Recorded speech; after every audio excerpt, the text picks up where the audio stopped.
6 important equipment a filmmaker should have.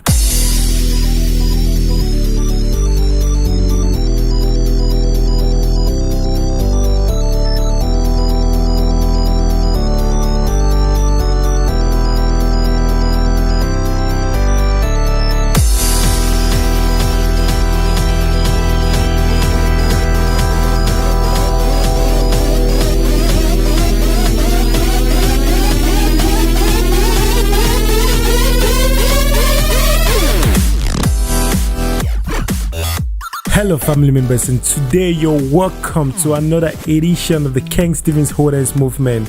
Today is a very special day because I decided to show my black face, and we're going to be answering a very important question. Okay, this question is coming from my Instagram friend. He's like, "Hi bro, I'm a huge fan of your work. You inspired me a lot. Your tutorials are amazing. I want to ask you for advice. My brother budgeted $10,000 for materials, so I need you to list the materials I need from cameras, lens, lights, and other equipment. Your feedback will be so appreciated. Thanks for your time." So today I'm just going to take you through the most important equipment a beginner should have, because you know a lot of people have this problem about getting the right equipment, especially for beginners who don't really know much about the equipment. So today I'll just run you through on how I started, and probably the equipment I bought first, and the ones I felt like I used and I felt like were good, and the ones I recommend you to buy and to use if you're a beginner.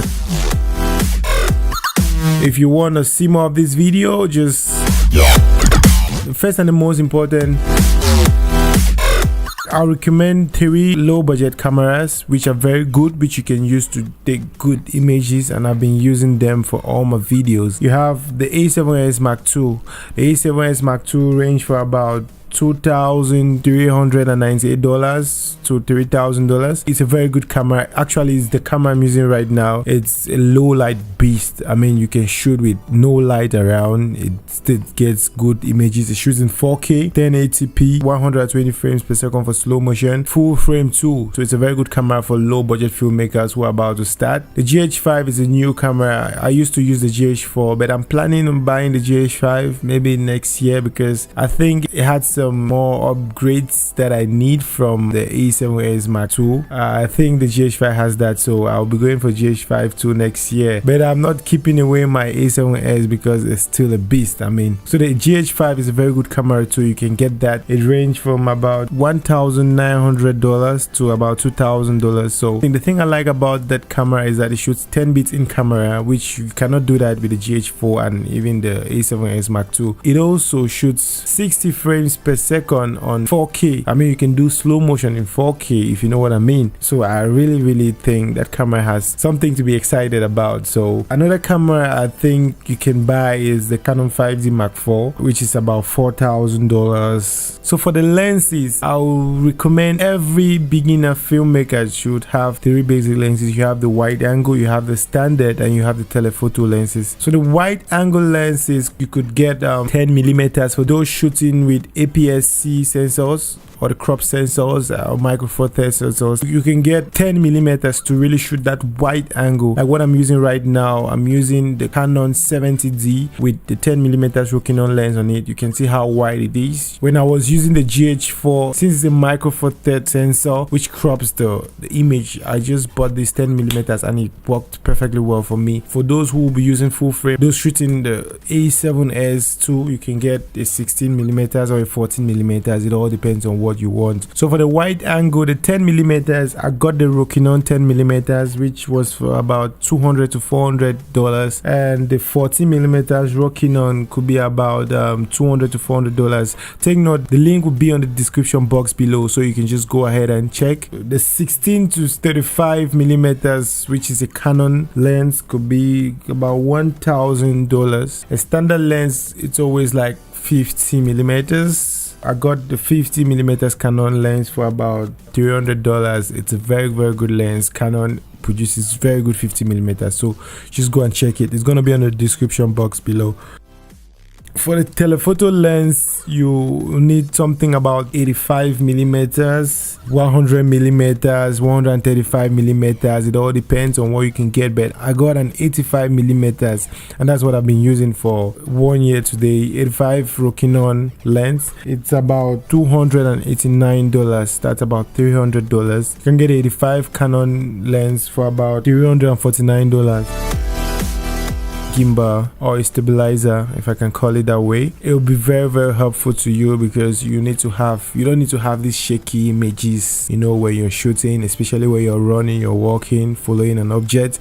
You need to have these smooth images, and you can get that with a gimbal. I got a DJI Ronin last 2 years for about $999, close to 1,000 or more, and it's very good gimbal because it stabilizes your images very well. You just need to put your camera, balance it, and you're ready to go.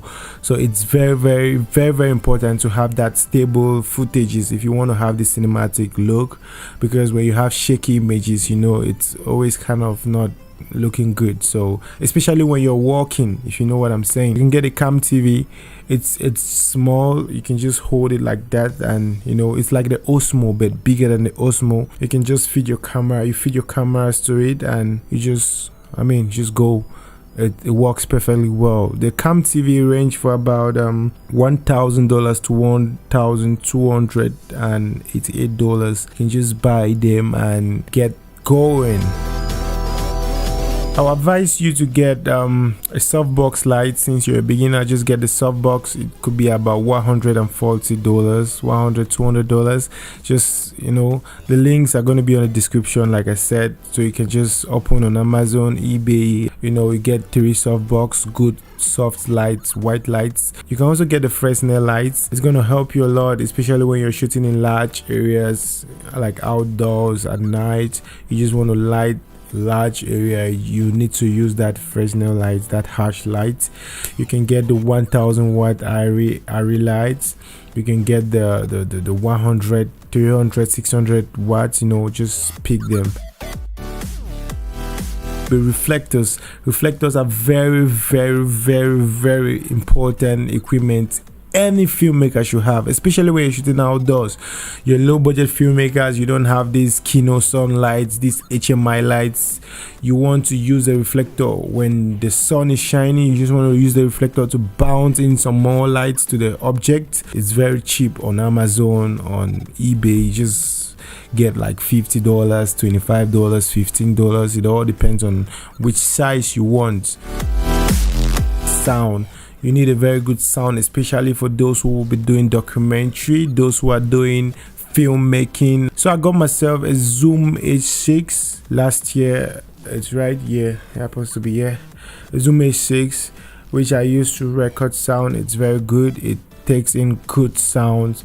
If you've been watching all of my past tutorials, I use it to record my voiceovers. You can also get a Rode microphone. I don't have a Rode microphone yet, but I will buy one as soon as possible because I need that. A Rode microphone could be a very good microphone for you to use to record sound when you're doing your movies, when you're doing your documentaries. So just rush ahead and get it.